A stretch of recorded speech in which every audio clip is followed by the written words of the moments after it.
ბავშვობაში პირველად მახსოვს კომპიუტერში Paint-ი რო ჩამირთეს, დრაკონი დავხატე რატოღაც. და ძალიან აღსოვანებული ვიყავი, რომ ჩემი ნახატის დანახვა შემეძლო ეკრანზე. ეხლაც ახალი ტექნოლოგიასთან როცა მაქვს ხოლმე შეხება, ყოველთვის დრაკონით ვიწყებ რატოღაც ამ ტექნოლოგიის დატესტვას. ჩემი აზრით, ხელოვნური ინტელექტი ყველაზე შთამბეჭდავი ხელსაწყო, რაც კაცობრიობას მოუგონია. თან ისეთი სწრაფი ტემპით ვითარდება, დატესტვასაც ვერ ვასწრებ. თუ ჩვენ ტვინი აბსოლუტური არაფრიდან ვერაფერს შექმნის, მაშინ შეგვიძლია ვთქვათ, რომ ყველა ახალი იდეა არის უკვე სადღაც ადრე ნანახისგან მიღებული შთაბეჭდილების განახლებული ვერსია.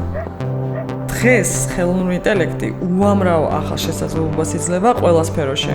ჩვენს ინდუსტრიაში დიდი გარდატეხა ხდება. თუმცა, მგონია, როგორც ვიზუალური ტექნოლოგიების გამოგონებას ჩვევია ხოლმე, ჯერ ვიზუალური რეალიზმი მიაღწევს თავის პიკს და მერე დაიწყება ნამდვილი შემოქმედება. საბოლოო ჯამში რჩება ისაც დროს უძლებს. მე ასე მგონია, რომ პროგრესი ქმნის მომავლის შემოქმედებას.